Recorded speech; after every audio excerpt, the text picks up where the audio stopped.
బ్రతికున్న మహిమ తెచ్చుకుంటాడు, క్రీస్తునందు నిద్రించిన దేవుడు మహిమ తెచ్చుకుంటాడు. అది ఆయన గొప్పతనం. గనుక బ్రతికున్న వ్యక్తుల ద్వారా కూడా దేవునికి మహిమే కలుగుద్ది, నిద్రించిన వారి ద్వారా కూడా దేవునికి మహిమే కలుగుద్ది. అలాగున మరి ప్రియ తల్లి ఎస్తేరు గారి ద్వారా దేవునికి ఎంతో మహిమ కలుగుతుంది ఈ సమయంలో. గనుక మరి యొక్క ఆదరణ కూడిక సందర్భముగా మనం చక్కగా అందరం కూడా కూడుకుని వచ్చాము. ఈ సమయంలో కూడికను ముందుకు సాగించుకుందాం. ఈ సమయం ముందు దైవజనులు మన మధ్యలో ఉండాలి. అయితే మరి రేపు హైదరాబాదు ప్రయాణం ఉంది. వారికున్న బలహీనత మీకు తెలుసు కదా. కొంచెం ఈ మధ్య కాలంలో కాస్త బలహీన పడుతూ వచ్చారు. ఆ కారణం చేత రాలేకపోయారు. మొన్న గురువారం వేమవరంలో ఆచంట్లో వివాహం అయింది. ఆ వివాహంలో ఎక్కువ ఎండదెబ్బ తగిలేసింది. ఈ టెంట్లన్నీ వైట్ క్లాత్తో వేశారు. అది బాగా ఇబ్బంది అయిపోయింది. ఆ పెళ్లి వారు కూడా పెందరకాడే రాలేదు, లేట్ వచ్చారు. 11:30కు వచ్చారు. వాడు మళ్ళా ప్రదానం చేసి తర్వాత మళ్ళా పెళ్లి చేయటం బాగా లేట్ అయిపోయింది అనమాట. అందుకని అక్కడ కొంచెం ఎండదెబ్బ ఎక్కువ తగిలింది దైవజనులకి. అయినా పర్వాలేదు, దేవుడు నూతన ఫలం ఇచ్చి దేవుడు వారికి ఇచ్చిన దర్శనం గొప్పది, దేవుడు వారికి ఇచ్చిన పిలుపు గొప్పది, దేవుడు వారికి ఇచ్చిన వాగ్దానం గొప్పది. కనుక దేవుడు మరలా నూతన ఫలం ఇచ్చి దేవుడు తన సేవకుణ్ణి బలంగా వాడుకుంటాడు. నిరీక్షించండి, ప్రార్థించండి. ఎంతకంటే వేగంగా దేవుడు వాడుకుంటారు. అది దేవుడు సమర్థుడు, ఏం చేయడానికైనా సమర్థుడు. అది కనుక దైవజనుల కొరకు బలంగా ప్రార్థన చేయండి. బలంగా ప్రార్థన చేసి మన యొక్క కర్తవ్యాన్ని మనం చేస్తే దేవుడు విని దైవజనులకు మంచి ఆరోగ్యాన్ని ఇస్తారు. గనుక మరి ఈ కుటుంబానికి ప్రత్యేకించి ముందుగా వందనాలు తెలియజేస్తున్నాను. రాంబాబు గారికి, అలాగే వారి కుమార్తెలు ముగ్గురికి, అల్లుండ్రకు, మనవలు మనవరాండ్రకు, వారందరికీ, కుటుంబ సభ్యులందరికీ, రక్త సంబంధులందరికీ, అలాగే మరి రాంబాబు గారి యొక్క అన్నదమ్ములు వారి కుటుంబాలకు, అలాగే వారి అత్తయ్య గారు సీతమ్మ గారు, అలాగే మరో తల్లి పేరు మర్చిపోయాను, ఆ తల్లి గారు, అలాగే బంధువర్గం అంతా ఇక్కడ ఉన్నారు. అమ్మమ్మలు, అలాగే పిన్నులు అందరూ ఉన్నారు. అందరికీ, రక్త సంబంధులందరికీ ప్రభు పేరిట వందనాలు. కూడి వచ్చిన సంఘ పరిశుద్ధులు కొద్దిమందిగా రాగలిగాం. మరి గౌరపేట అయితే ఇంకా పిలవలేదు, కేంద్ర సంఘాన్ని ఒక్కడినే పిలిచారు, కొద్దిమందిగా రాగలిగాం. అలాగే మీ అందరికీ, అలాగే సౌండ్ సిస్టమ్ సహకారము వీరరాజు గౌరపేట నుంచి వచ్చాడు. అలాగే ఆర్కెస్ట్రా సంగీతం అందించడానికి వచ్చిన బిడ్డలు, వారికి కూడా ప్రభు పేరు వందనాలు. అనిల్కి, చిన్నరాజుకి, తన కుమారుడు, అలాగే సాగర్ బాబు కూడా ప్రత్యేక వందనాలు. పాటలు పాడిన బిడ్డలందరికీ కూడా ప్రత్యేక వందనాలు. కనుక ఈ సమయంలో దేవుని వాక్యంలోకి వెళదాం. ఓకేనా? దేవుని వాక్యంలోకి వెళ్ళి కొంత సమయం దేవుని వాక్యాన్ని విందాం. మొట్టమొదటిగా యేసు ప్రభువుని నమ్ముకోవాలి. యేసు ప్రభువుని నమ్ముకోవడానికి చాలామంది జీవితాల్లో కాస్త ఇబ్బంది ఉంటుంది. దానికి ఎలాంటి ఇబ్బంది ఉండకూడదు.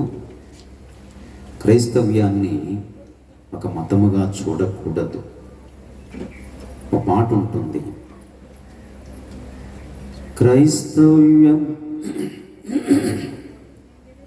క్రైస్తవమొక మతము కాదిది, క్రీస్తునందు తిరిగి జన్మము. క్రైస్తవమొక మతము కాదిది, క్రీస్తునందు తిరిగి జన్మము. క్రైస్తవమొక మతము కాదిది, క్రీస్తునందు తిరిగి జన్మము. క్రీస్తునందు తిరిగి జన్మము.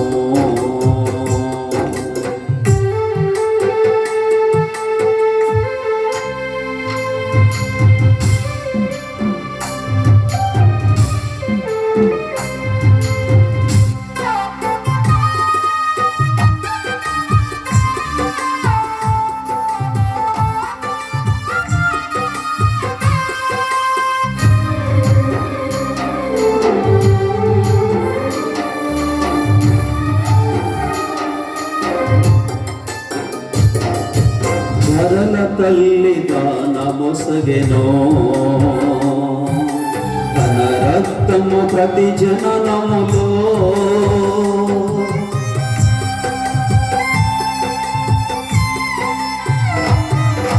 ధరల తల్లి దానమొసగెనో, తన రక్తము ప్రతి జననములో. అందరికీ జీవమొసగెను, కలువరిలో యేసు రక్తము. అందరికీ జీవమొసగెను, కలువరిలో యేసు రక్తము. కలువరిలో యేసు రక్తము.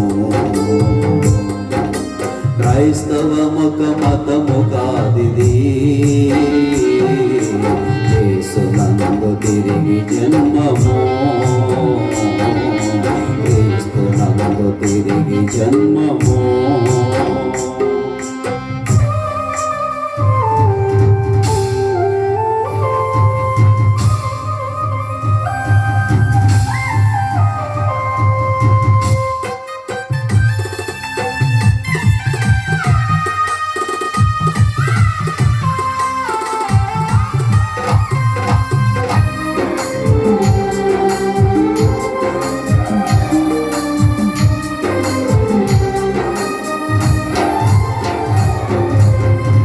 జన్మకు రెండు చావులు,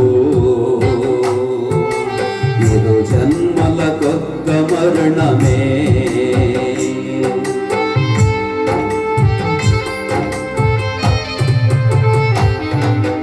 ఒక జన్మకు రెండు చావులు,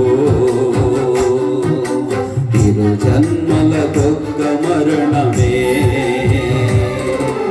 సిలువయందే నరకపు చావు, పొందెనేసు అందరి కొరకు. సిలువయందే నరకపు చావు, పొందెనేసు అందరి కొరకు. పొందెనేసు అందరి కొరకు.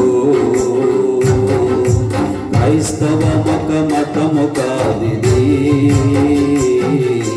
యేసునందు తిరిగి జన్మము.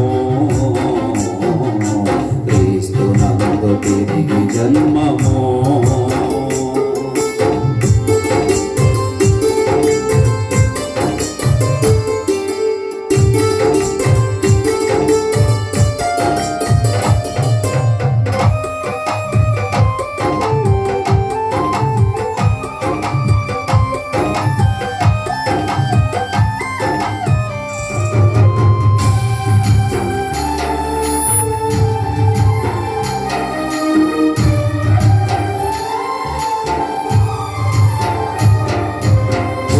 మూలమీ శరీరము,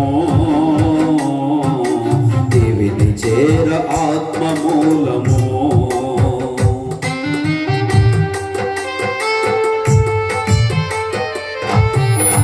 భువికి మూలమీ శరీరము,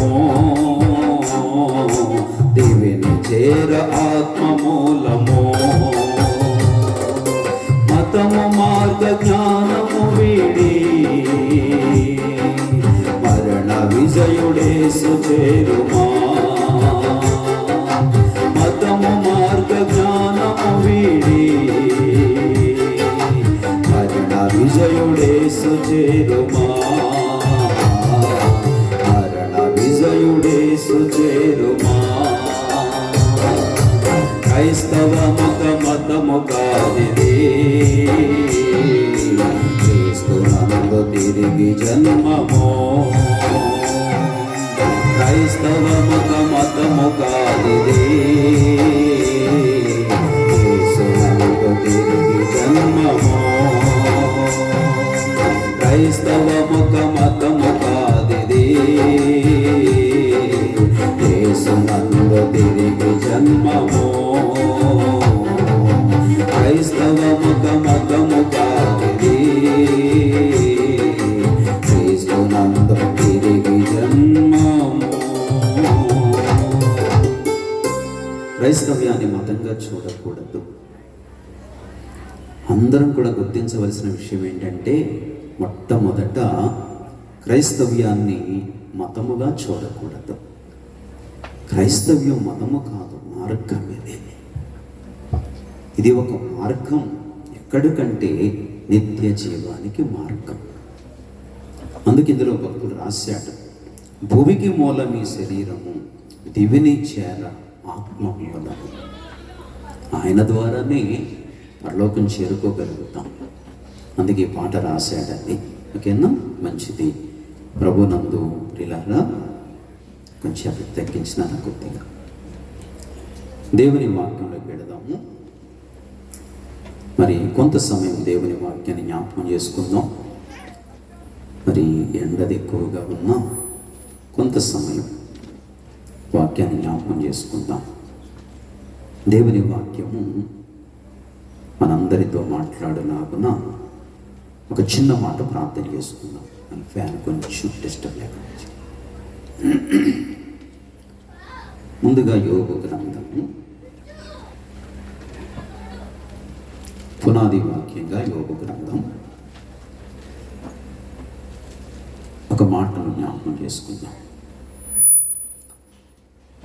5వ అధ్యాయము 26వ వచనం. వాటి కాలమున ధాన్యపు పనలు ఇల్లు చేరునట్లు పూర్ణ వయసు గలవాడవై సమాధికి చేరేటవు. చిన్న మాట ప్రార్థన చేసుకుందాం. ప్రేమ కలిగిన తండ్రి, మహాపరిశుద్ధుడా, నీకు వందనాలు. ఈ ప్రత్యేకమైన సమయంలో మా ప్రియులు బక్కపాటి రాంబాబు గారిని బట్టి మీ పాదములకు వందనాలు, స్తోత్రాలు చెల్లిస్తున్నా. ప్రియులు రాంబాబు గారిని బట్టి, అలాగే వారి ముగ్గురు కుమార్తెలను బట్టి, అల్లుండును బట్టి, మనవులు మనవరాండ్ర కొరకై నీ పాదములకు వందనాలు. ఈ సమయంలో మేమందరము ఇక్కడ కూడుకున్న ఒక ముఖ్య కారణం నాయనా మీకు తెలుసు. మా ప్రియ సహోదరి పెద్దిలక్ష్మి గారు అలియాస్ ఎస్తేరి గారు మీ మహిమ రాజ్యానికి పిలువబడ్డారు 2025 ఏప్రిల్ 18న. అయితే సంవత్సరము దాటింది. నీ మహిమకు పిలువబడ్డారు. చక్కని మహిమా ప్రవేశం చేస్తూ వచ్చారు. సహోదరికి అవకాశం ఇచ్చారు భూమి మీద. ఏ మహిమకు చేరాలని నిన్ను నమ్ముకున్నారు, ఏ విశ్రాంతి స్థలాన్ని చేరుకోవాలని నిన్ను నమ్ముకున్నారో ఆ కార్యం వారి జీవితంలో చక్కగా మీరు జరిగించినందుకై స్తోత్రాలు చెల్లించుకుంటూ, ఈ సమయమున చదవబడిన లేఖన భాగమును బట్టి స్తుతులు చెల్లిస్తూ, కుడి వచ్చిన మా అందరితో మాట్లాడుమని, ఇంతవరకు కొన్ని పాటలు పాడి మిమ్మల్ని స్తుతించడానికి మీరు ఇచ్చిన భాగ్యము కొరకు స్తోత్రాలు చెల్లిస్తూ, చేరువచ్చిన కుటుంబ రక్త సంబంధులు, సంఘ పరిశుద్ధులు, కుటుంబీకులు,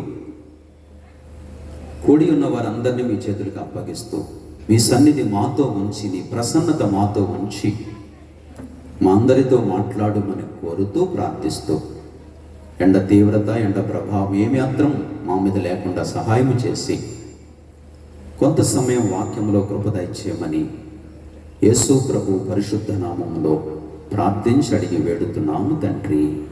ఆమేన్, ఆమేన్. ప్రభునందు ప్రియులారా, భక్త యోబు ఇక్కడ ఒక మాట చెప్తున్నాడు.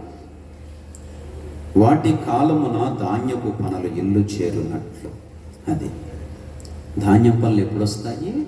వాటి కాలము, ఒక కాలం ఉంటుంది.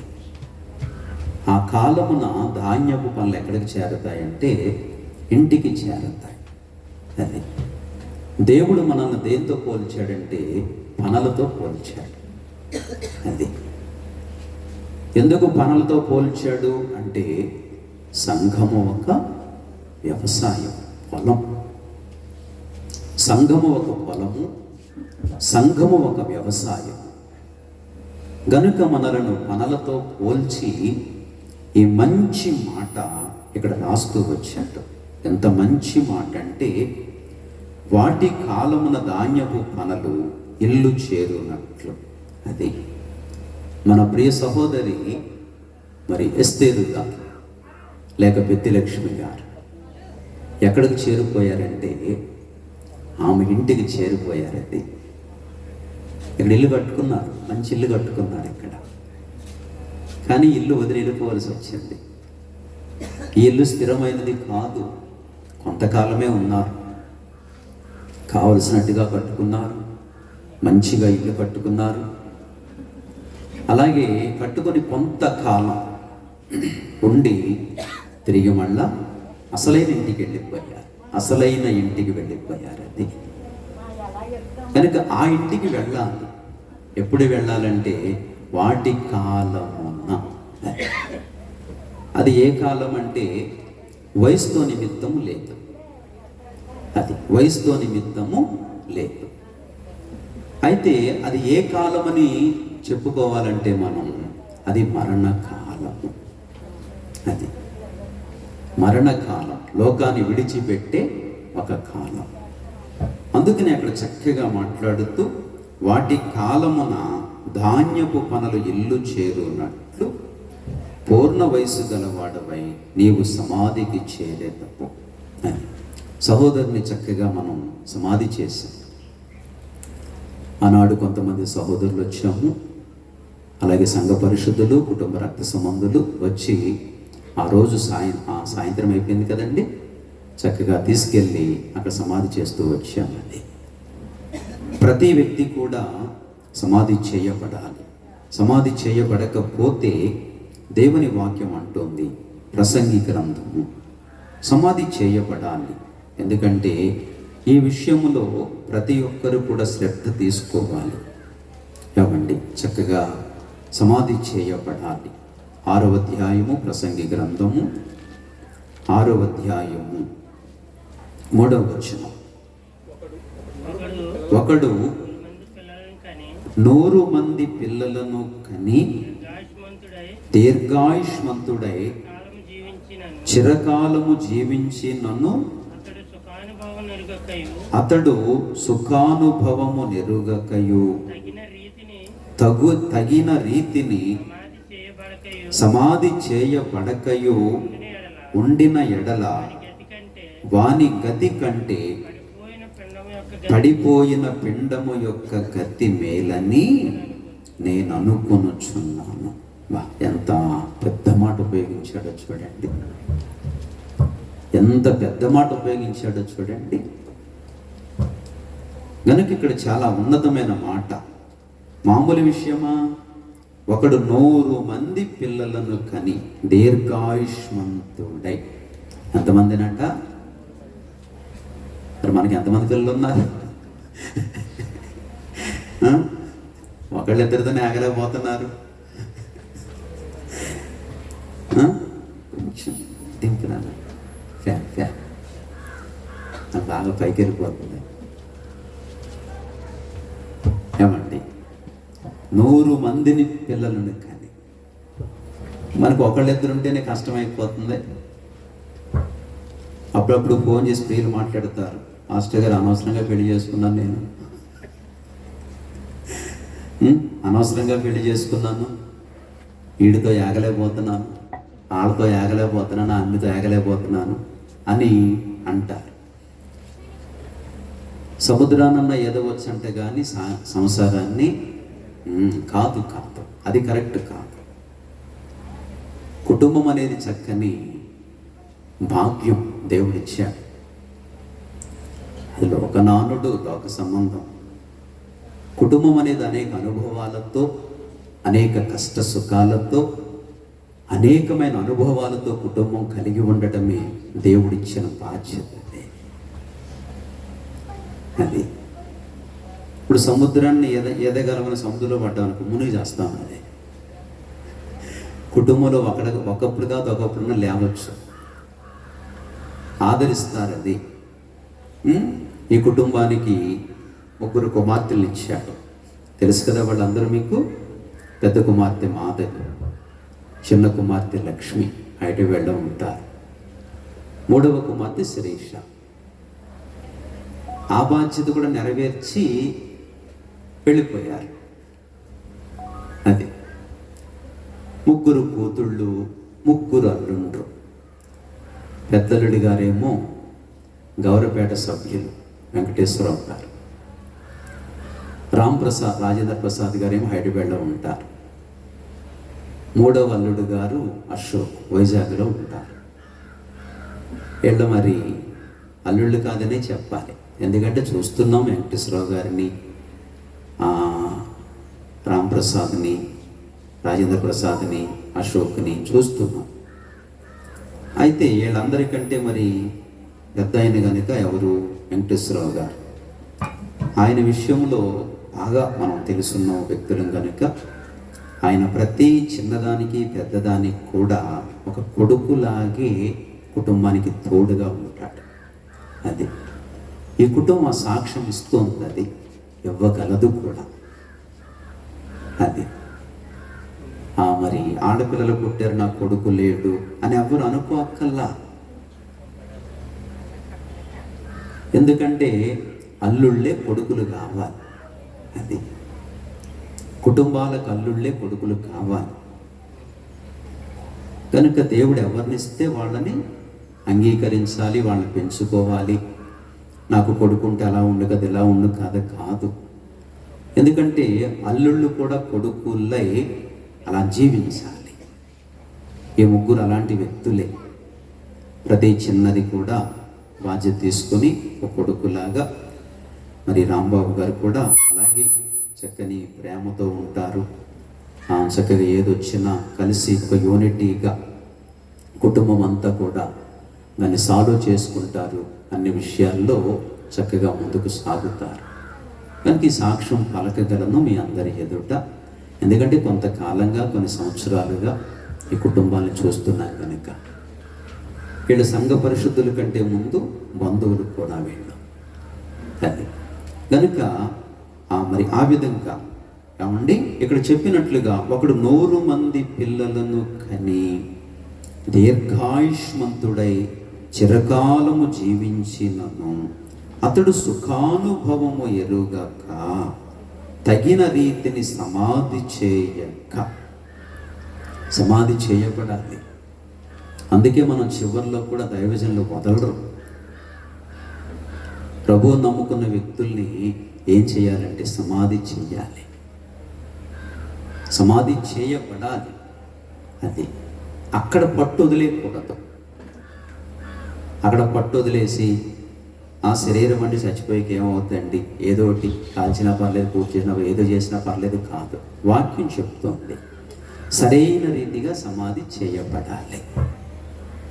అది అందుకే అందరూ ఎలాంటి వారైనా, మేము వేమవరంలో ఆయా ప్రాంతాల్లో మన సేవలు ఉన్నాయి కదా, మరి అప్పుడు వాళ్ళందరూ ఆఖరి కోరికను మరణిస్తారు. మాట తీసుకోవాలి. అరే నేను ప్రభువుని నమ్ముకున్నాను కనుక, నేను బాప్తిసం పొందాను కనుక, మరి నేను చచ్చిపోయినప్పుడు నాకు ఏమీ చేయొద్దురా, నన్ను చక్కగా సమాధి చెయ్యి అని చెప్పి మాట తీసుకోవాలి. సమాధి చేయబడాలి. ఎందుకు సమాధి చేయబడాలి అంటే యేసు ప్రభు 2వసారి రాబోతున్నారు. అప్పుడు యేసు ప్రభు 2వసారి రాబోతున్నప్పుడు సమాధులు తెరవబడతాయి. రెండవ రాకడలో యేసు ప్రభువుని ఎదుర్కొంటారు. ఎంత అందుబాటులో ఉండాలంటే, ఫ్రిడ్జ్లో పెట్టిన వస్తువు ఎలా తీసుకుంటాం మనం? డోర్ తీసి ఫ్రిడ్జ్లో పెడితే వస్తువులు పోతాయా? అలాగే భూమిని బాడీని సమాధిలో పెడితే పోదు. దేని మెటీరియల్ పని చేసుకుంటుంది.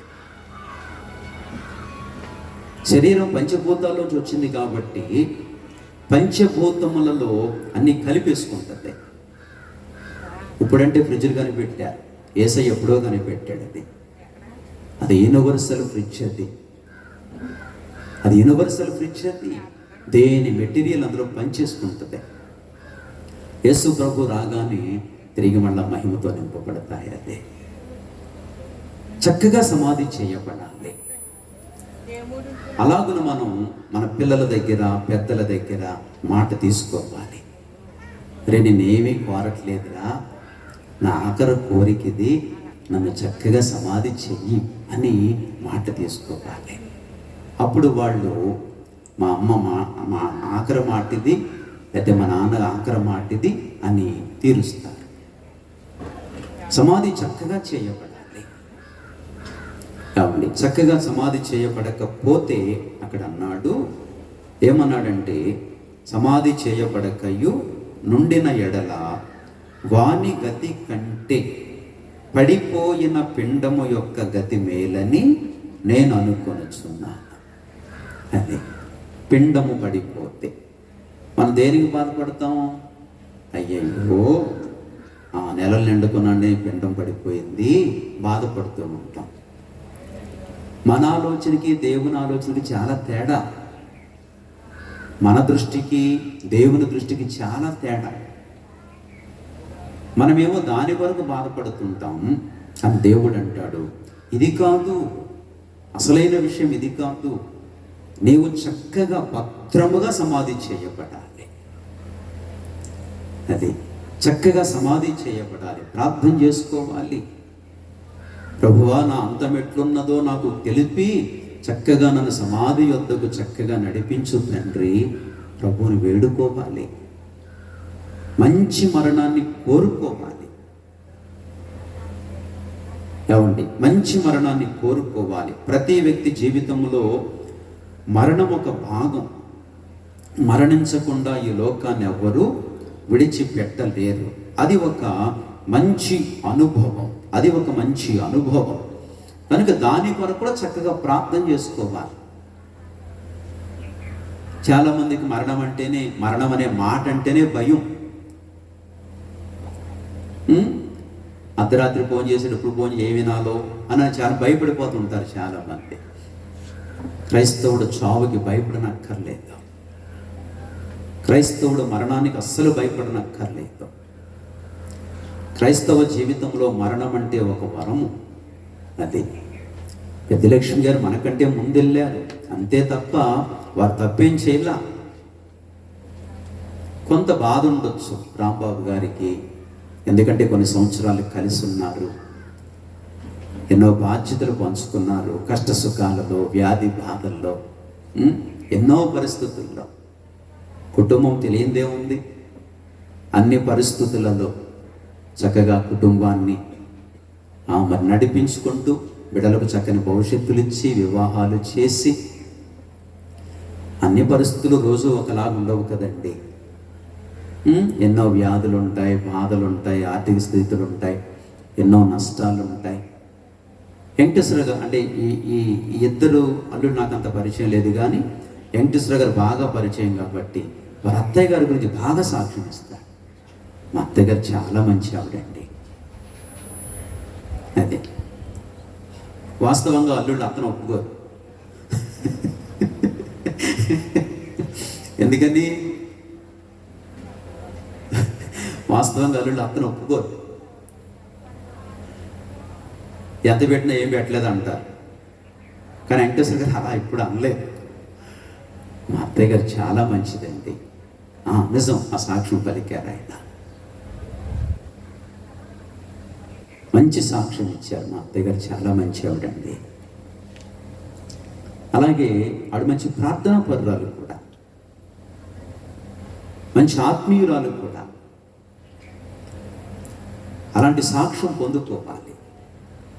బయటోడు చెప్పడం ఏదైనా చెప్తారులేండి, చాలా మంచివాళ్ళండి అని చెప్తారు. బయటోడికి ఏం తెలుస్తాయి? సాక్ష్యం ఎక్కడ పొందుకోవాలంటే ఇంట్లో వాళ్ళు పొందుకోవాలి. అది సాక్ష్యం ఇంట్లో వాళ్ళు పొందుకోవాలి. ఓకేనా? నేను అక్కడికి వెళ్తాను. అయితే సంఖ్యాకాండం 23వ అధ్యాయము 10వ వచనంలో చివరి మాట చూడండి. సంఖ్యాకాండము 10వ వచనము 23:10లో నీతిమంతుల మరణము వంటి, ఆ మాట చదవండి. సంఖ్యాకాండం 23:10లో చివరి భాగం. నీతిమంతుల మరణము వంటి మరణము అది కోరుకోవాలి. దేన్ని? లోకాలు అన్నీ కోరుకుందాం, చావు ఎవరు కోరుకోరు. చావు అంటే ఎవరికి ఇష్టం ఉండదు. అలా పెట్టాడు సైతాన్ని. మరి ఏంటి, అప్పుడే చచ్చిపోతావా? వేమవరంలో దైవజనులు ప్రారంభ పరిచర్యల్లో ఒక తల్లి ఉండేవారు. ఆ పేరేం పేరునన్నా 115 సంవత్సరాలు ఎండిపోయి ఉన్నారు. అప్పుడు మనవలు, మనవరాండ్రు, ముదు మనవలు అందరూ వచ్చి నాన్నమ్మ లేదా తాతమ్మ ఇలా పిలిచేవారు. తాతమ్మ నువ్వు చచ్చిపోవచ్చు కదా అంటే పాపం పళ్ళుడు పోయి మాట వచ్చేది కాదు. ఆ పోసినతోనూ కోరుతున్నావా, ఇంకా బతకాలని ఆశ.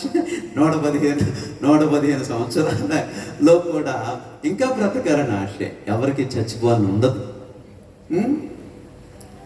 ఆ మెళ్ళలో ఏదో చెవులు దుద్దురని మొక్కుబడు కనుక అంతలా ఉండేవి. నువ్వు చచ్చిపోతే నాకు ఇస్తారు కదా అంటే దీనికోసం నువ్వు చావాడుతున్నావా, మాట వచ్చేది కాదు. ఎవరికి చావాలని ఇష్టమైతే ఉండదు. అందరూ బ్రతకాలని కోరతారు. కానీ క్రైస్తవుని బ్రతుకంతా ఎక్కడంటే నిత్యత్వంలో. క్రైస్తవుని జీవితం, క్రైస్తవుని బ్రతుకు ఎక్కడంటే పరలోక రాజ్యంలో నిత్యము బ్రతుకుతాం. కాబట్టి అందుకని చావును కూడా చాలా సంతోషంగా స్వీకరిస్తాడు. కాబట్టి చావును కూడా చాలా సంతోషంగా స్వీకరిస్తాడు.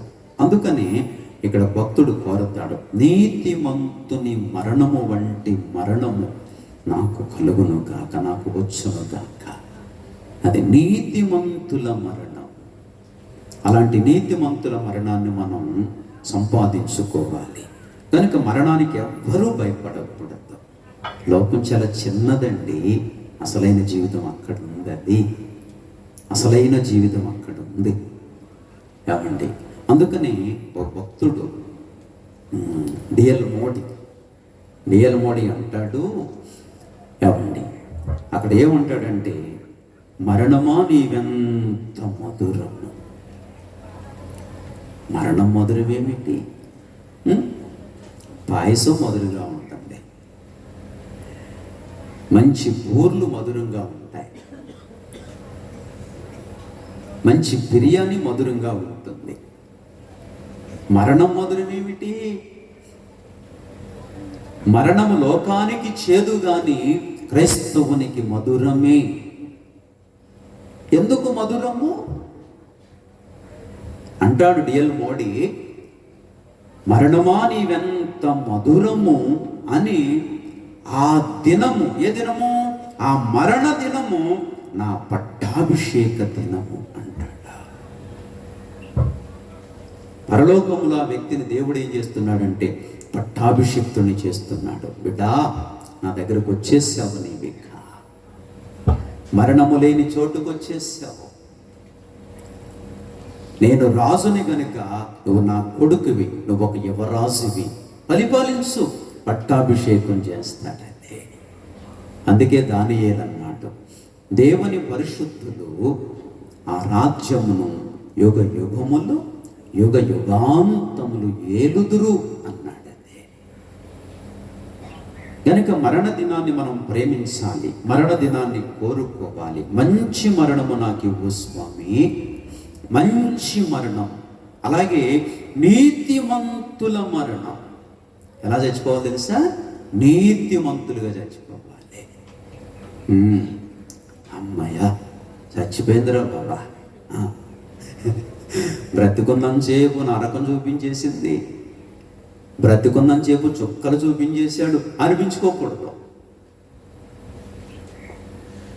తొందరగా ఎవరు కూడా చచ్చిపోయిన వాళ్ళని అపార్థం చేసుకోరు. ఎంత చెడ్డోడైనా ఆహా ఓహో అంటారు. కానీ అలాంటి మాటలు కాదు మనకు కావలసినవి.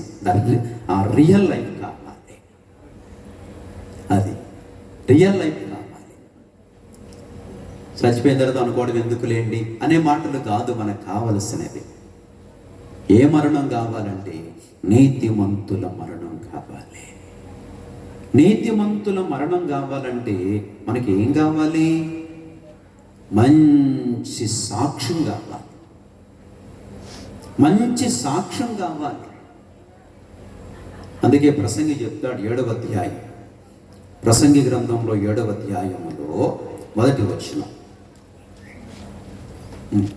తీసుకొని స్పీడ్గా ఉండండి. ప్రసంగి 7:1 సుగంధ తైలము కంటే మంచి పేరు మేలు, ఒకని జన్మదినము కంటే అది మరణ దినమే మేలు. చూసారా? సుగంధ తైలము కంటే మంచి పేరు, very good name, very good test money, మంచి పేరు, మంచి సాక్ష్యం, అది చాలా ప్రాముఖ్యం.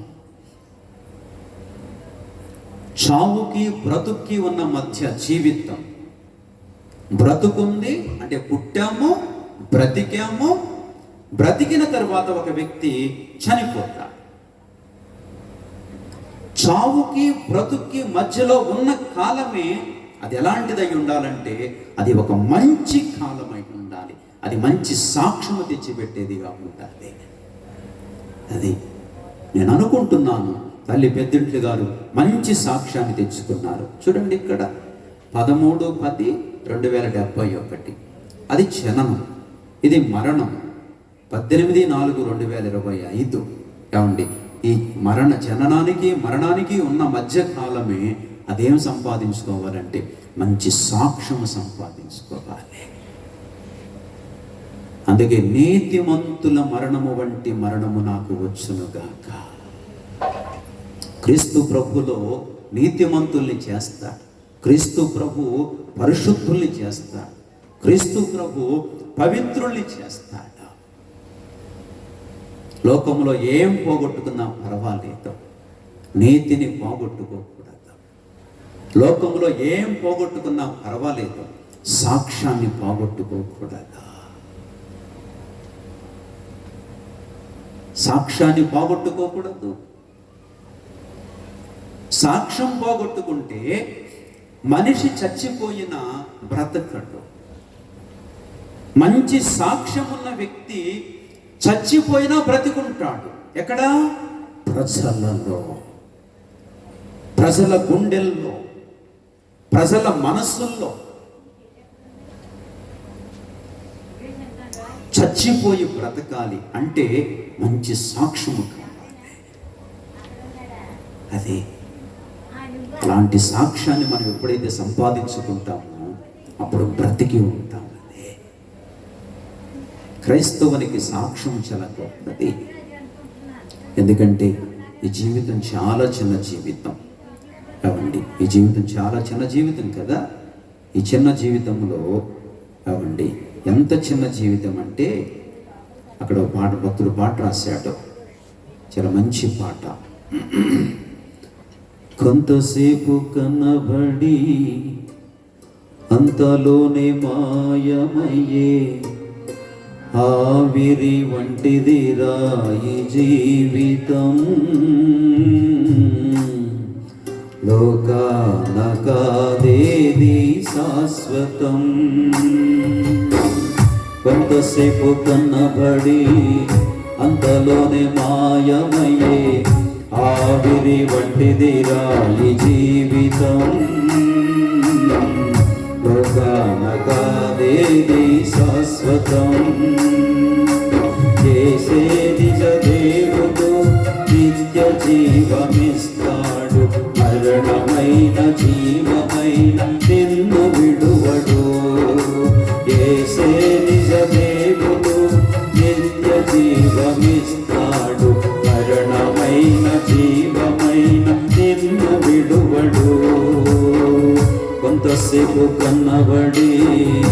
అంతలోనే మాయమయ్యే ఆవిరి వంటిది రాయి జీవితం. ఒకనకాదేది శాశ్వతం.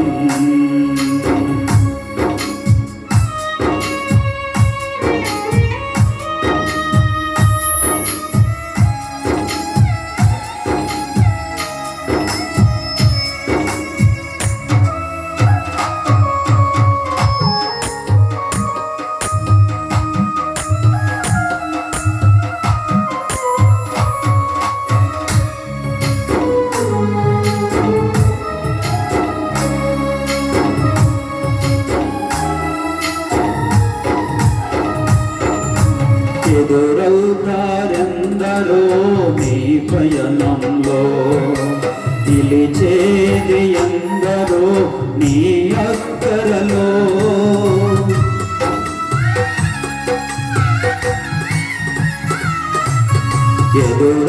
ఎదురవుతారెందరో నీ పయనంలో, నిలిచేది ఎందరో నీ అక్కరలో. వచ్చేదెవరు నీతో మరణముగా వరకు, వచ్చేదెవరు నీతో మరణము వరకు. ఇచ్చేదెవరు ఆపై నిత్య జీవము నీకు. యేసే నిజ దేవుడు, నిత్య జీవమిస్తాడు. మరణమైన జీవమైన నిన్ను విడువడు.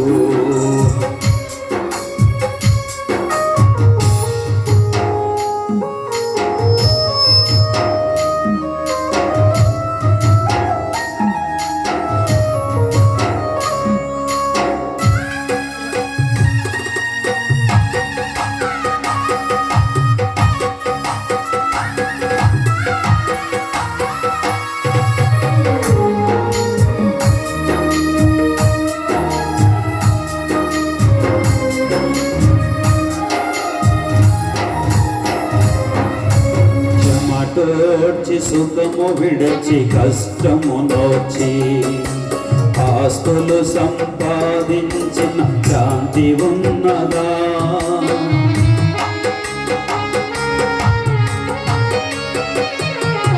చెమటోడ్చి సుఖము విడచి కష్టము నోచి, ఆస్తులు సంపాదించిన శాంతి ఉన్నదా. ఈ రాత్రే దేవుడు నీ ప్రాణమడిగితే, ఈ రాత్రే దేవుడు నీ ప్రాణమడిగితే, సంపాదన ఎవరిగో యోచించితివా. యేసే నిజ దేవుడు, నిత్య జీవమిస్తాడు.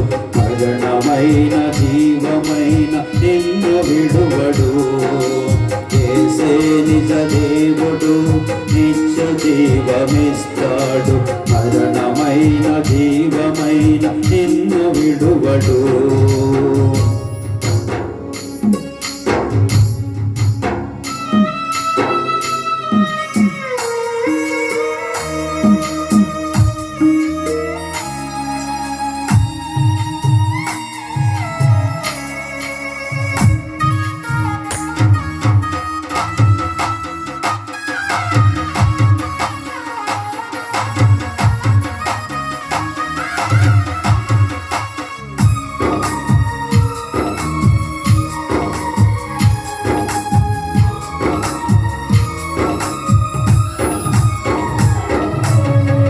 శాపం తాను మోసి పాపం తీసి, రక్షణ భాగ్యము నీకై సిద్ధము చేసి.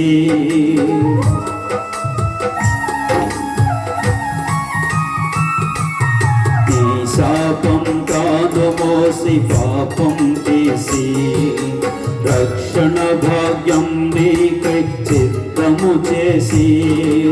విశ్రాంతి నీయగా నిన్ను పిలువగా, విశ్రాంతి నీయగా నిన్ను పిలువగా.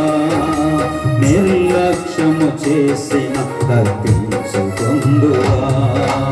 యేసే నిజ దేవుడు, నిత్య జీవమిస్తాడు. మరణమై మరణమైన జీవమైన నిన్ను విడువడు.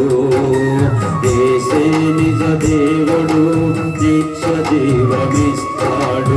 మరణమైన జీవమైన నిన్ను విడువడు.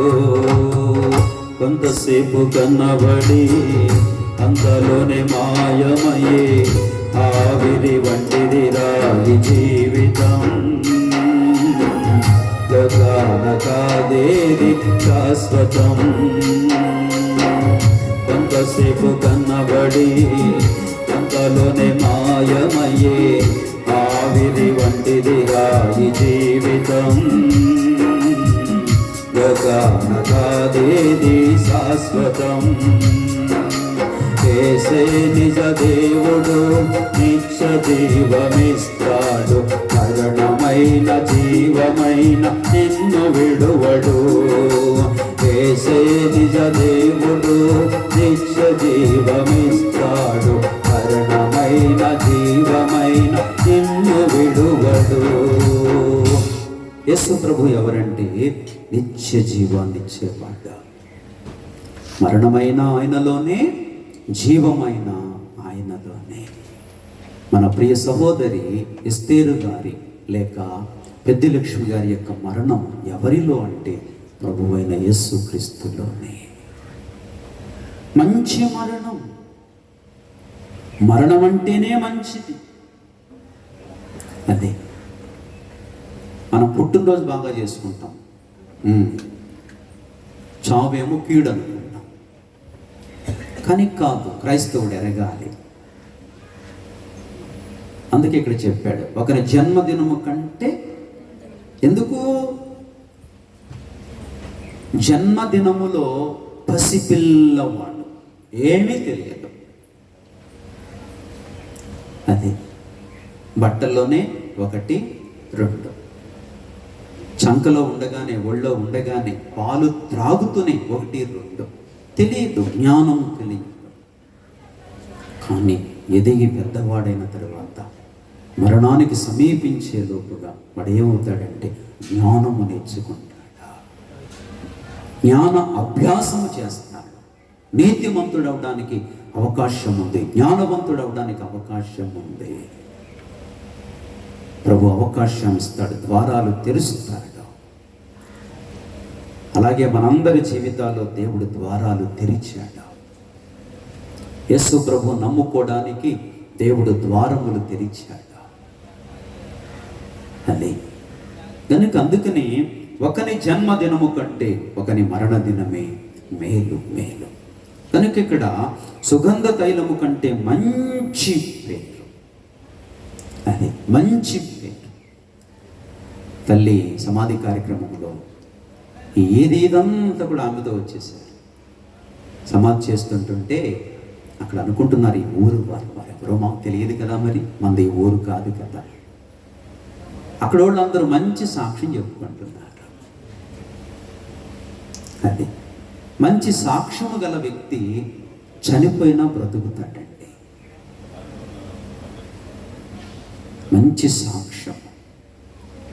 ఆ సాక్ష్యము కొరకు కష్టపడాలి. పేరు తెచ్చుకోవాలంటే చాలా కష్టపడాలి. సాక్ష్యాన్ని పోగొట్టుకుంటే ఎంతసేపండి? ఏదైనా ఒక కాని పని చేస్తే వెంటనే పోతుంది. ముందు సాక్ష్యం కాపాడుకోవాలి. తల్లి మంచి సాక్ష్యం ఉన్న వ్యక్తి. అదే గనుక ఇక్కడ అందుకే మరి ఇక్కడ చక్కని మాట చెప్తూ సుగంధ తైలము కంటే మంచి పేరు, ఒకని జన్మదినము కంటే ఒకని మరణ దినమే మేలు మేలు అని మాట్లాడుతూ, కనుక ఈ విధమైన మరణం కోరుకోవాలి, మంచి పేరు సంపాదించుకోవాలి అని మాట్లాడుతూ లేక కొంత వాక్యంలోకి వెళ్తున్నాం కొన్ని నిమిషాలు. మరి నాకు వెంకటేశ్వర గారు టైం ఇచ్చారు. ఏమనైనా ఓకే, వాసన వస్తే ఆపేస్తాను. అర్థమైందా మీకు? వాసన రాకుండా ఉండేస్తున్నారు ఆయన. అది వాసన రాగానే ఆపేస్తా. అంతవరకు నా వాసన పేర్చవలసిందే మీరు. నా వాసన అంటే ఐ మీన్ దేవుని వాక్యపు జీవము వాసన పీల్చవలసిందే.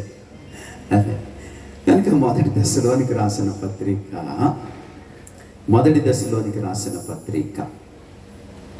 4వ అధ్యాయం. మొదటి దశలోనికి రాసిన పత్రిక 4వ అధ్యాయము. ఒక మాట మనం చదువుకుందాం. ఏ మాట అంటే 13వ వచనం. అందరం చదువుకునే మాట ఇదే. చదవండి. సహోదరులారా, నిరీక్షణ లేని ఇతరుల వలె మీరు దుఃఖపడకుండా నిమిత్తము నిద్రించుచున్న వారిని గూర్చి మీకు తెలియకుండుట మాకిష్టము లేదు. ఎంత మంచి మాట చెప్పాడండి కదా. సహోదరులారా, నిరీక్షణ లేని ఇతరుల వలె. క్రైస్తవునికి ఏముంది? నిరీక్షణ. ఆ వచనంలో 2 తెగల ప్రజలు కనబడుతున్నారు. ఎవరు వారు? 1 నిరీక్షణ లేని వారు, 2 నిరీక్షణ కలవారు. మనం ఏ తెగకు సంబంధించిన వాళ్ళమి? 2వ తెగకు సంబంధించిన వాళ్ళమి. అందుకే మనకు మరణం అంటే భయం ఉండకూడదు. అది ఇప్పుడు ఏసీ పడుకోండి అంటే అని బాధపడతారా? ఏసీ అక్కల్లా మంచి ఫ్యాన్ పెట్టి అలా కుర్చీలో కూర్చోబెడితే ఎక్కడికి వెళ్ళిపోతామంటే మంచి లోకాల్లోకి వెళ్ళిపోతాం. నిద్ర అంటే అంత ప్రియమైనది అందరికీ. పడుకోవడానికి అందరు ఇష్టపడతారు, విశ్రాంతి తీసుకోవడానికి అందరు ఇష్టపడతారు. అది ఇప్పుడు ఎక్కడికి వెళ్ళారంటే మన తల్లి నిద్రపోతున్నారు. అది ఇక రిలాక్స్ అవుతున్నారు. చాలా కష్టపడ్డారంటండి. నేను విన్నాను, చాలా కష్టపడ్డారు కుటుంబం కొరకు. రాంబాబు గారు కుటుంబం కొరకు చాలా కష్టపడ్డారు కదా సహోదరి. అది మీ మాటలో చెప్తురిగాను. చాలా కష్టపడ్డారు. నేను విన్నా ఆయా డ్యూటీలు చేసి ఆ చాలని జీతాలతో కుటుంబాన్ని పెంచి చాలా కష్టపడ్డారు. ఇప్పుడు కష్టపడి అలసిపోయి ఇప్పుడు ఎక్కడికి వెళ్ళిపోయారంటే స్లీప్లోకి వెళ్ళిపోయారు, నిద్రలోకి వెళ్ళిపోయారంటే పండుకొని ఉన్నారు. ఇప్పుడు అదే ప్రకటనలో చెప్పాడు కదా, వారు తమ ప్రయాసములు మాని. 14:13 ప్రకటన చూడండి, ఆ మాట చదవండి. ప్రకటన అంతటా ఇప్పటి నుండి ప్రభువునందు మృతినందు మృతులు ధన్యులని వ్రాయమని పరలోకము నుండి. ఆ మాట ఎక్కడి నుంచి వచ్చింది అనుకున్నారు? మనుషులు ఎవరు పలికింది కాదు, పరలోకము నుండి వచ్చిన పిలుపు. పరలోకము నుండి వచ్చిన పిలుపు. ధన్యులని వ్రాయమని నాతో చెప్పగా వింటిని. నిజమే, ఇది అబద్ధం కాదు. The truth, this is truth. అబద్ధం కాదు, ఇది సత్యం, నిజమే. వారు తమ ప్రయాసములు మాని విశ్రాంతి పొందుదురు, వారి క్రియలు వారి వెంట పోవునని ఆత్మ చెప్పుచున్నాడు. తల్లి విశ్రాంతిలో ఉన్నారు. అది నిరీక్షణ అనేది క్రైస్తవ జీవితానికి అది ఒక లంగరు వంటిది. క్రైస్తవ జీవితంలో నిరీక్షణ ఎలాంటిదంటే అది ఒక లంగరు, కదిలించబడదు. లంగరు దేనికేస్తారు? వాడకేస్తారు. లంగరు వాడకేస్తారు. వాడ అలలకు కొట్టుకుపోకుండా. నీళ్లు స్థిరమైనవి కావు, నీళ్లు చంచలమైనవి, ఎటు పల్లం ఉంటట్టు వెళ్ళిపోతాయి, మనం వెళ్ళమనక్కర్లేదు. అలాంటి నీటిలో, అలాంటి ప్రవాహములో వాడను నిలపగలిగేది ఏదంటే లంగరు. క్రైస్తవ జీవితంలో నిరీక్షణ అంత గొప్ప లంగరు వంటిది. ఆ లంగర్ ఎంత గొప్పదంటే, ఆ నిరీక్షణ ఎంత గొప్పదంటే, నిరీక్షణ లేని ఇతరుల వలె మనం ఉండకూడదని దేవుని వాక్యం చెప్తోంది కదా. దయచేసి మన పితరుడైన దావీదు ఆ నిరీక్షణను గూర్చి ఏం మాట్లాడుతున్నాడంటే, 2వ సమూయేలు గ్రంథము 12వ అధ్యాయం 2వ సమూయేలు గ్రంథం 12వ అధ్యాయము ఈ మాట మనం చదువుకుందాం. దయచేసి 20 కాడి నుంచి చదువుతారా? అప్పుడు దావీదు నేల నుండి లేచి స్నానము చేసి తైలము పూసుకుని వేరు వస్త్రములు ధరించి యెహోవా మందిరములో ప్రవేశించి మ్రొక్కి తన ఇంటికి తిరిగి వచ్చి భోజనము తెమ్మనగా వారు వడ్డించిరి. అప్పుడు అతడు భోజనము చేసెను. అతని సేవకుడు, బిడ్డ జీవముతో ఉండగా ఉపవాసముండి దాని కొరకు ఏడ్చుచుంటివి గాని అది మరణమైనప్పుడు లేచి భోజనము చేసితివి. నీవు ఇలాగు చేయుట ఏమని దావీదు నడుగగా ఒక ప్రశ్న తలెత్తింది. బిడ్డ వ్యాధితో ఉన్నప్పుడు ఎంతమంది ఓదార్చినా ఓదార్పు పొందలేదు. ఏడుస్తూనే ఉన్నాడు, ఉపవాసం ఉన్నాడు, ఏడుస్తున్నాడు. దావీదు దగ్గరికి రావడానికి భయపడ్డారు. అమ్మో, ఏడుస్తున్నాడు, ఏమైపోతాడు, బిడ్డలాగు చచ్చిపోతాడు, రాజు ఏమైపోతాడో అని చాలా భయపడ్డారు. ఎవరు ఓదార్చలేకపోయారట, ఎవరు ఆదరించలేకపోయారట. అయితే ఎప్పుడైతే బిడ్డ చనిపోయాడో అందరూ గుసగుసలు ఆడుకుంటున్నారు. ఏమనంటే దావీదు రాజుకి ఈ విషయం చెప్పడానికి. బ్రతికున్నప్పుడు, వ్యాధిగ్రస్తుడై ఉన్నప్పుడు ఇంత నలిగిపోయాడు కదా, ఇప్పుడు ఈ విషయం చెప్తే ఏమైపోతాడో, బిడ్డ చచ్చిపోయాడు నీ కొడుకయ్యా అని చెప్తే ఏమైపోతాడో అని అనుకుని గుసగుసలు ఆడుతున్నారు. చెప్పాలా వద్దా, చెప్పాలా వద్దా, చెప్పాలా వద్దా అని. కనుక అప్పుడు వీళ్ళు ఇలా గుసగుసలు ఆడుకుంటుంటే ఆ విషయం అర్థమైపోయింది. వెంటనే దావీదు అంటాడు, బిడ్డ చనిపోయినా? అవును రాజా అన్నాడు. వెంటనే బలం తెచ్చుకుని స్నానము చేసి వేరు వస్త్రాలు వేసుకుని తైలము పోసుకుని దేవాలయానికి వెళ్ళి ప్రార్థన చేసుకుని మ్రొక్కి ఇంటికి వచ్చి భోజనం పెట్టండి అన్నాడు. అది వాళ్ళందరికీ ఆశ్చర్యం అయిపోయింది. ఎందుకు ఇలా చేశాడు? ఇలా చేయడం అర్థం ఏమిటి? పౌలకు మాట ఉపయోగించాడు, నిరీక్షణ లేని ఇతరుల వలె మీరు దుఃఖపడకుండా నిమిత్తము. అంటే దావీదులో ఏముందో చెప్పనా? నిరీక్షణ ఉంది. బ్రతికున్నప్పుడేమో, వ్యాధిగ్రస్తుడై ఉన్నప్పుడేమో ఉపవాసం ఉండి ప్రార్థన చేసి దేవుడు ఒకవేళ కనికరించి బ్రతికిస్తాడేమో అని నిరీక్షణతో, ఆశతో. అయితే వ్యాధి మరణానికి వచ్చింది కాబట్టి అతడు మరణించాడు. ఎప్పుడైతే మరణించాడో ఈ వ్యక్తి ఇలా చేస్తూ వచ్చాడు. 22లో అంటాడు, 22 వచ్చిన చదువు. అతడు బిడ్డ ప్రాణముతో ఉన్నప్పుడు దేవుడు నా యందు కనికరించి వాని బ్రతికించునేమో అనుకొని నేను ఉపవాసముండి ఏడ్చుచుంటిని. ఇప్పుడు చనిపోయెను గనుక నేనెందుకు ఉపవాసం ఉండవలెను? వానిని తిరిగి రప్పించగలనా? చాలా మంది ఏడుస్తూ ఉంటారు. ఈ సమయంలో ఒక హెచ్చరిక. రాంబాబు గారు కానీ, మరి వారి బిడ్డలు మాధవి కానీ, లక్ష్మి కానీ, శ్రీష కానీ ఎవరు కూడా ఏడవవద్దు. ఇక ఆమెను తిరిగి రప్పించలేం.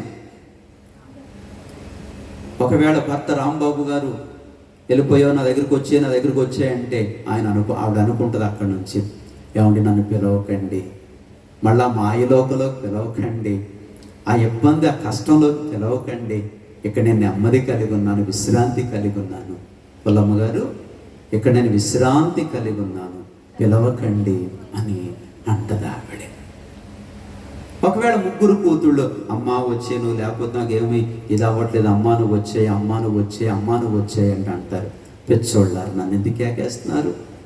ఎక్కడికి వెళ్ళాలి అక్కడికి వెళ్ళిపోయాను, విశ్రాంతి పొందుతున్నాను, నెమ్మది పొందుతున్నాను, నెమ్మది పొందుతున్నాను, ఎందుకు పిలుస్తున్నారు మీరు?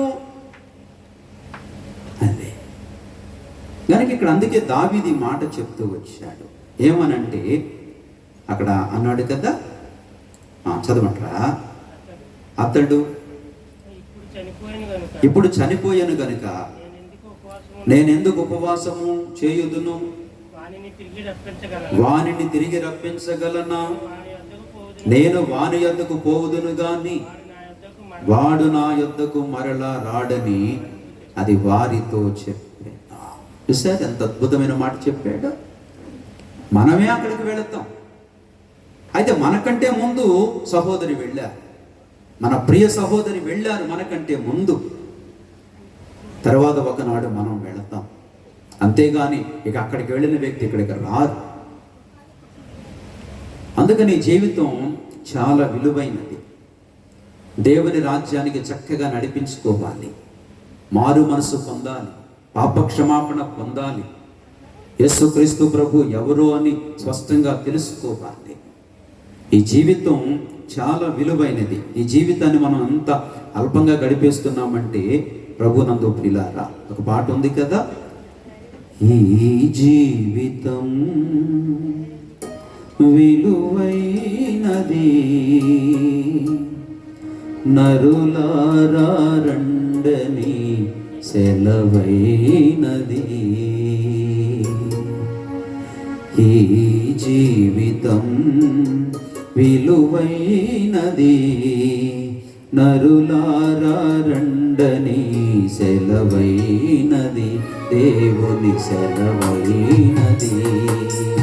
ఈ జీవితం విలువైనది నరులారా రండని సెలవైనది. సిద్ధపడినావా చివరి యాత్రకు, సిద్ధపడినావా చివరి యాత్రకు, యుగ యుగాలు దేవునితో ఉండుటకు, నీ ఉండుటకు. ఈ జీవితం విలువైనది నరులారా రండని సెలవైనది, దేవుని సెలవైనది.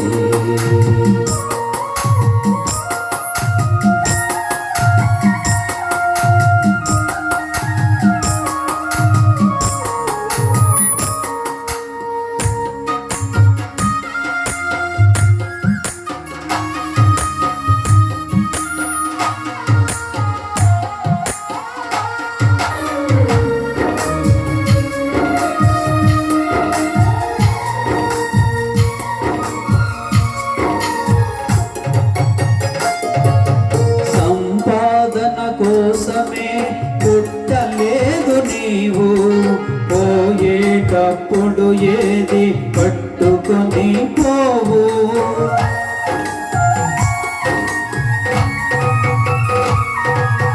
సంపాదన కోసమే పుట్టలేదు నీవు, పోయేటప్పుడు ఏది పట్టుకొని పోవు. పోతున్న వారిని చూచటం లేదా, పోతున్న వారిని నీవు చూచటం లేదా, బ్రతికి ఉన్న నీకు వారు పాఠమే కాదా, బ్రతికి ఉన్న నీకు వారు పాఠమే కాదా. ఈ జీవితం విలువైనది నరులారా రండని సెలవైనది, దేవుని సెలవైనది.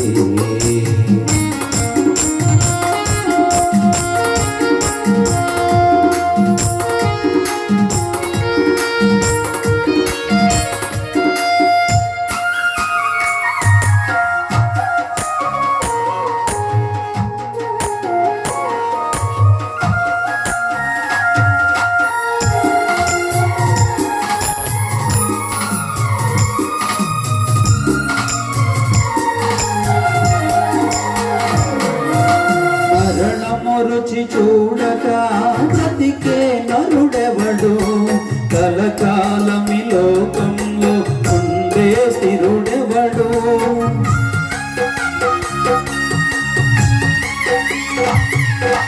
మరణము రుచి చూడక బ్రతికే నరుడెవడు, కలకాలమి లోకంలో ఉండే స్థిరుడెవడు. చిన్న పెద్ద తేడా లేదు మరణానికి, చిన్న పెద్ద తేడా లేదు కుల మతాలు అడ్డం కాదు శ్మశానానికి, కుల మతాలు అడ్డం కాదు శ్మశానానికి. ఈ జీవితం విలువైనది, అరులారా రండని సెలవైనది, దేవుని సెలవైనది.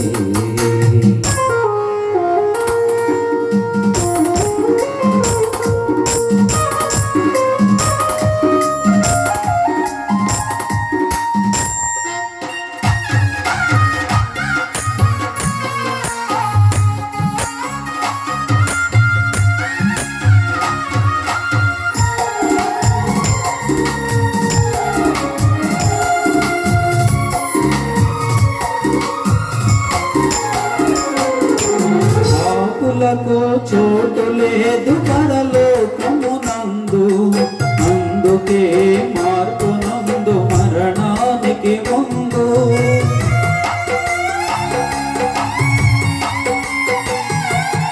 పాపులకు చోటు లేదు పరలోకమునందు, అందుకే మార్పునందు మరణానికి ముందు. యేసు రక్తమేని పాపానికి మందు, యేసు రక్తమేని పాపానికి మందు. అడుగబడిన వారికే గొర్రె పిల్ల విందు, అడుగబడిన వారికే గొర్రె పిల్ల విందు.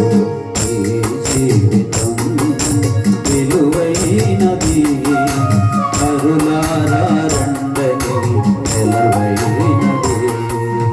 ఈ జీవితం విలువైనది, అరులారా రండని సెలవైనది. సిద్ధపడినావా చివరి యాత్రకు, సిద్ధపడినావా చివరి యాత్రకు. యుగ యుగాలు దేవునితో ఉండుటకు, నీ ఉండుటకు. ఈ జీవితం విలువైనది, అరులారా రండని సెలవైనది. ఈ జీవితం విలువైనది, అరులారా రండని సెలవైనది, దేవుని సెలవైనది. కనుక దావీదు జీవితంలో గొప్ప నిరీక్షణ ఉంది.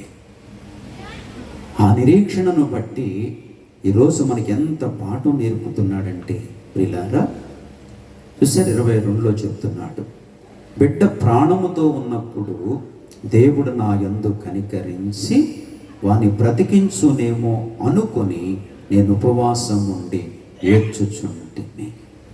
23లో చెప్తాడు చక్కని మాట, ఇప్పుడు చనిపోయేను గనుక నేను ఎందుకు ఉపవాసం ఉండవలేను.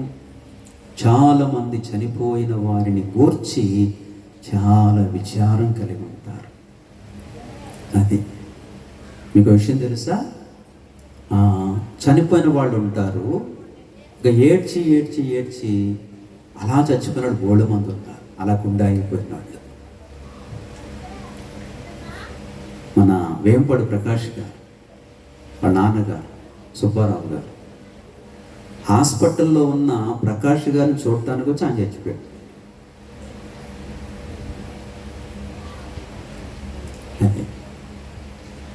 అలా ఉండకూడదు. అందుకే వాక్యం చెప్తుంది,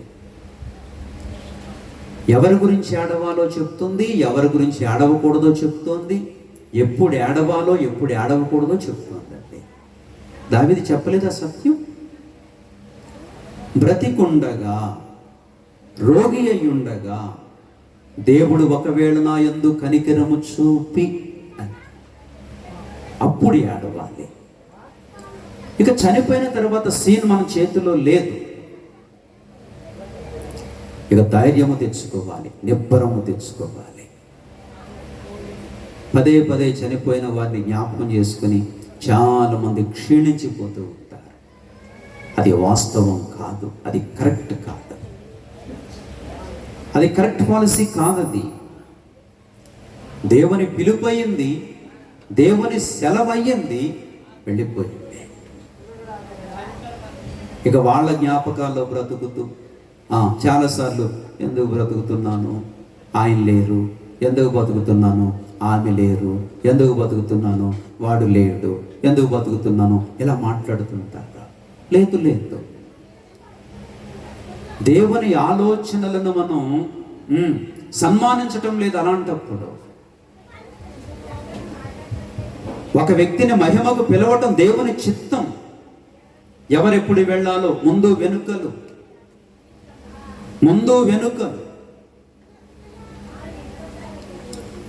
మెట్టుకు ఎవరైనా వెళ్ళాలి, మెట్టుకు ఎవరైనా దేవుని పిలుపు అందుకోవాలి. మనం బాధపడుతూ విచారిస్తూ ఉంటాం చూశాను, అప్పుడు దేవుని పిలుపును మనం లక్ష్య పెట్టినట్లు. అదే దేవుని చిత్తమును, దేవుని ఏర్పాటును మనం ధిక్కరిస్తున్నట్లు. వాక్యము దావీదుకు బాగా తెలుసు కాబట్టి అందుకే బ్రతికుండగా ఎంతో ఉపవాసం ఉన్నాడు, ఎంతో ఏడ్చాడు. సేవకులైన వారు ఏం చేయలేకపోయారంటే ఓదార్చలేకపోయారు. చనిపోయిన తర్వాత సీన్ రివర్స్ అయిపోయింది. వాళ్ళందరూ ఆశ్చర్యపోతున్నారు, వాళ్ళందరూ చాలా ఆశ్చర్యపోతున్నారు. ఏంటి దావీదు ఎలా ప్రవర్తిస్తున్నాడు, బ్రతికుండగా ఇంతలా ఏడ్చాడు, ఇప్పుడు విషయం చచ్చిపోయాడని తెలిస్తే ఏమైపోతాడో అనుకున్నారు. కానీ వాళ్ళు అనుకున్న దానికి రివర్స్ అయిపోయాడు. వెంటనే స్నానం చేశాడు, వేరొక బట్టలు కట్టుకున్నాడు, తైలం పూసుకున్నాడు, ప్రార్థన చేసుకొచ్చాడు, డైనింగ్ టేబుల్ కాడ కూర్చున్నాడు. భోజనం వడ్డించండి అన్నాడు. వాళ్ళకి మతి చెడిపోయింది. అప్పుడు చెప్పాడు, సత్యం అంటే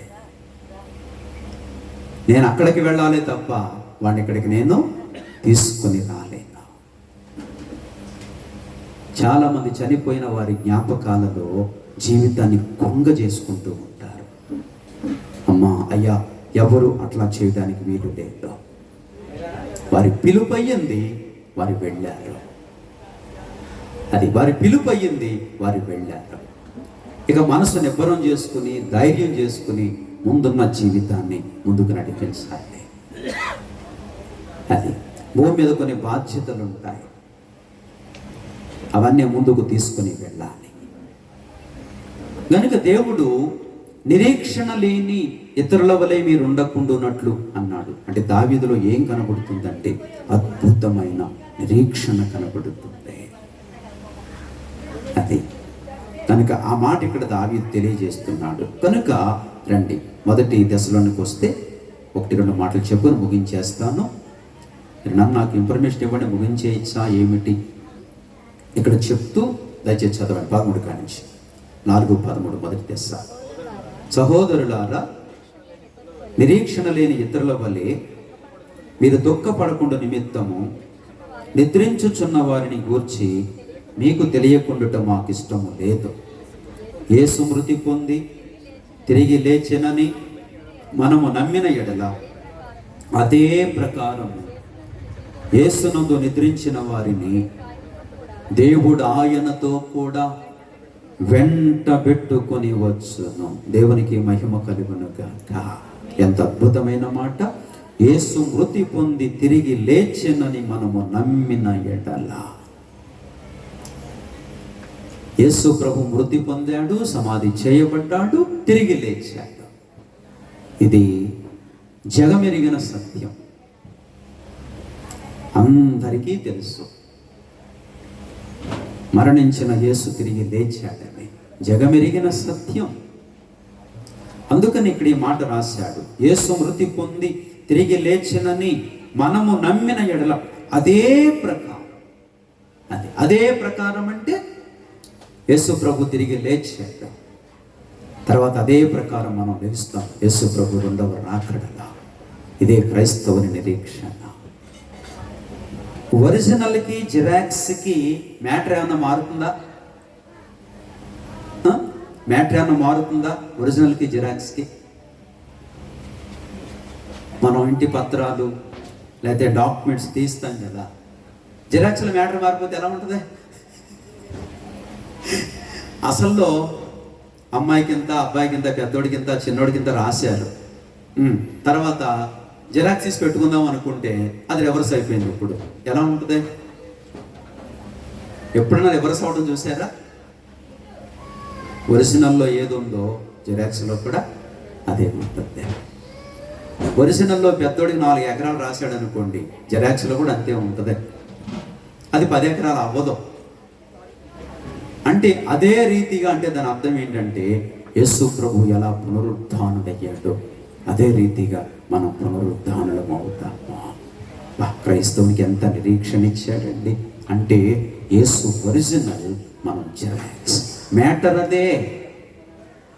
అదే, సబ్జెక్ట్ అదే, అందులో దాగి ఉన్న సబ్జెక్ట్ అదే. సబ్జెక్టు ఒక్క అక్షరం కూడా మారదు, ఒక్క పొల్లు కూడా మారదు. యేసు ప్రభు ఎలా లేచాడో మరణాన్ని జయించి, అదే విధముగా క్రీస్తునందు విశ్వాసం ఉంచిన మనం అందరం కూడా లెగుస్తాము. ఒకనాటి నిరీక్షణ. ఆ నిరీక్షణ దావీదు కలిగి ఉన్నాడు. యేసు ప్రభు వంతులో యేసు ప్రభు వారు వెళ్ళిపోయారు. మొదటి కొరింథీయులకు రాసిన పత్రిక మరి ఈ మాట మనం చూస్తే మనకి ఎంతో ధైర్యం కలుగుతుంది. మొదటి కొరింథీ పత్రిక 6వ అధ్యాయము 14వ వచనం. దేవుడు ప్రభువును లేపెను, మనలను కూడా తన శక్తి వలన లేపెను. దేవుడు ప్రభువును లేపెను అంటే ప్రభు వంతులో ఆయన లేచి వెళ్ళిపోయాడు. అలాగే రెండవ రాకడలో మన వంతు ఏం మారదు, సిచ్యువేషన్ ఏం మారదు. సమాధిని బద్దలు కొట్టుకొని లెగిస్తాం. అందుకే చెప్పాను, సమాధి చేయబడాలి సరైన రీతిగా. అది క్రైస్తవ ధర్మంలో ఇది గొప్ప నిరీక్షణ.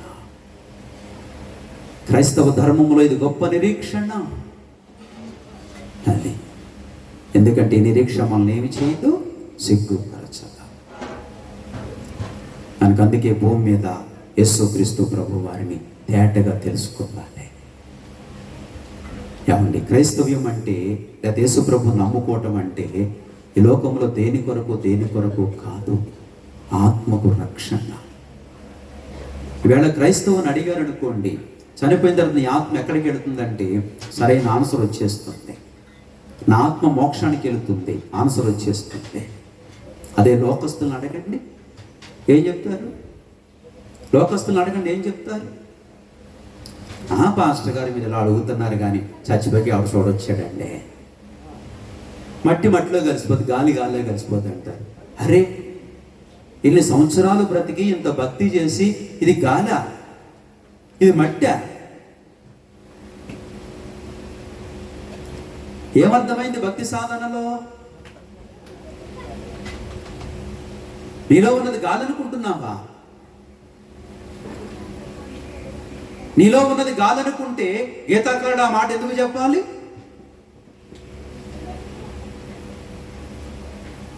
నైనం చిందంతి శస్త్రాణి నైనం గవతి పావగః నైనం క్లేదయంత్యాపో నశోషయతి మారుతః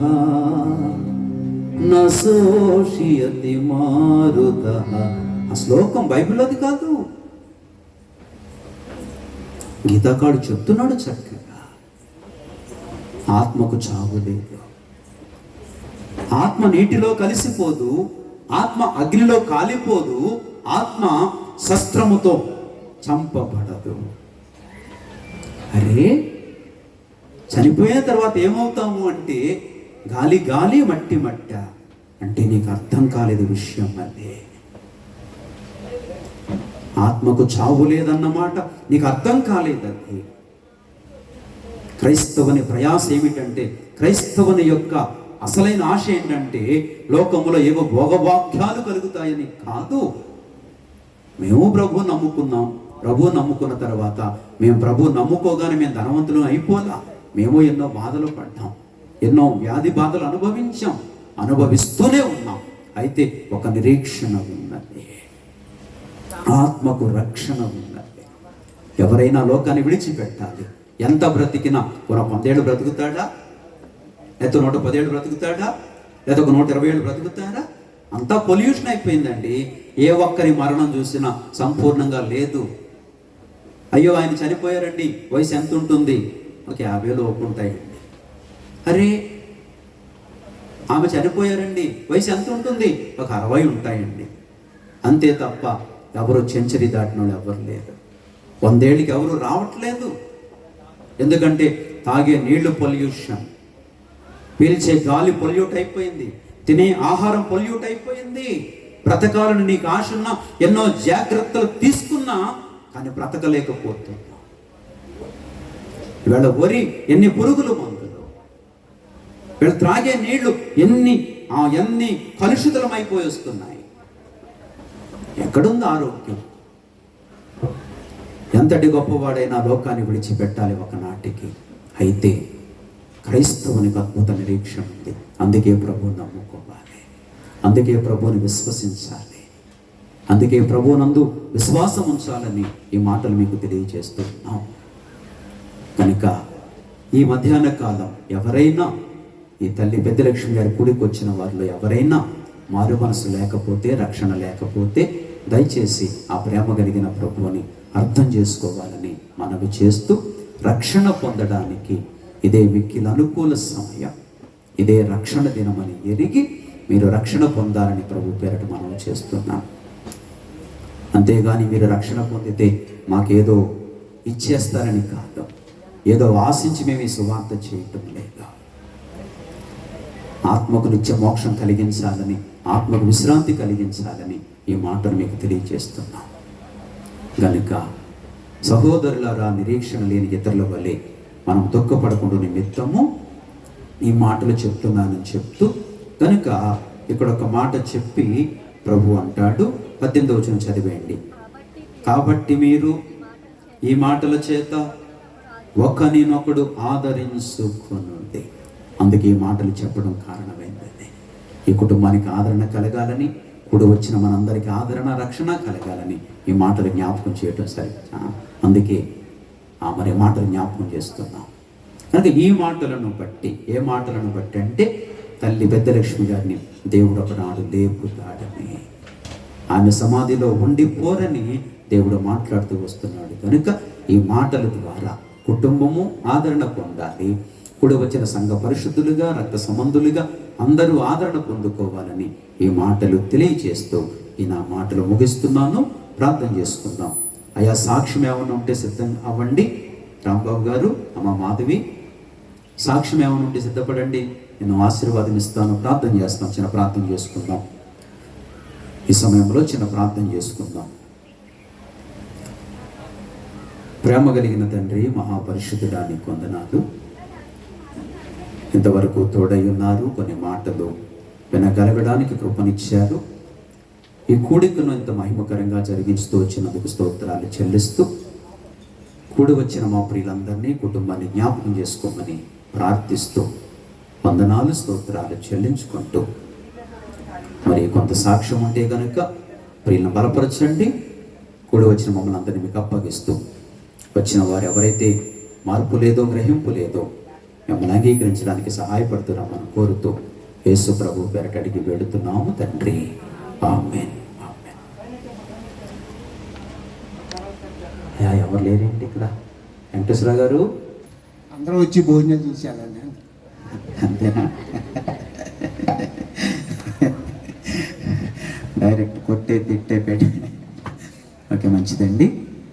మరి ఆఖరి ప్రార్థన చేసుకుందాము. అందరూ కూడా చక్కగా భోజనం చేసి వెళ్ళండి. లేట్ అయింది అనుకోకండి, భోజనాలు ఇప్పుడే వచ్చాయి.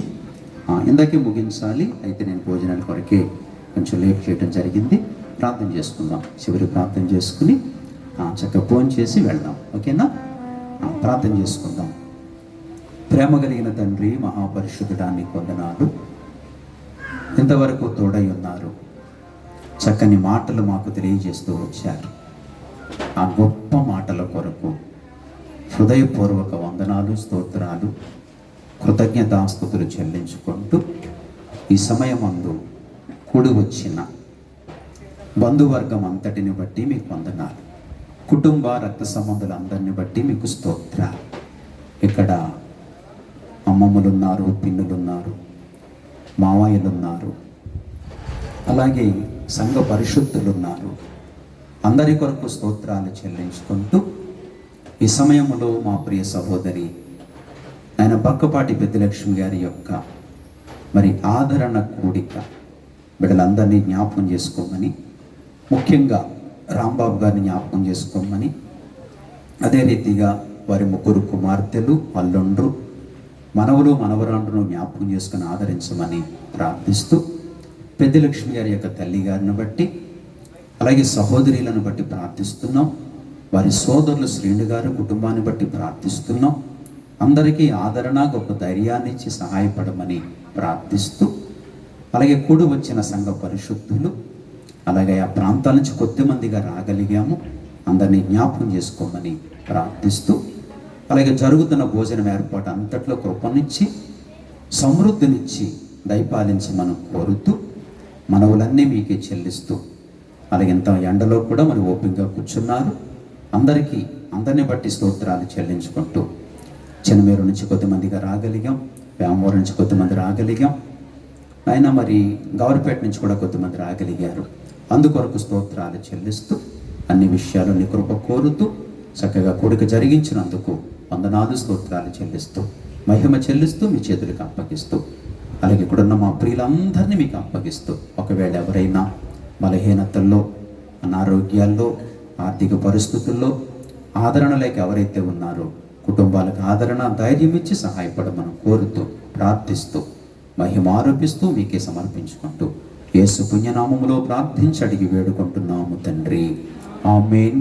మన పరమ తండ్రి అయిన దేవుని ప్రేమ, కుమారుడైన యేసుక్రీస్తు నాథుని కృప, పరిశుద్ధాత్మ దేవుని అన్యోన్య నిత్య సహవాసము ఈ కుటుంబానికి, ఆ బంధువర్గం అంతటికి, రక్త సంబంధులందరికీ, రాంబాబు గారి తరపు బంధువులు, పెద్దలక్ష్మి గారి తరపు బంధువులు, కూడి వచ్చిన సంఘ పరిశుద్ధులు అందరికీ ఇప్పుడు ఎల్లప్పుడూ ఆయన కృప తోడయుండి నడిపించి ఆశీర్వదించునుగాక.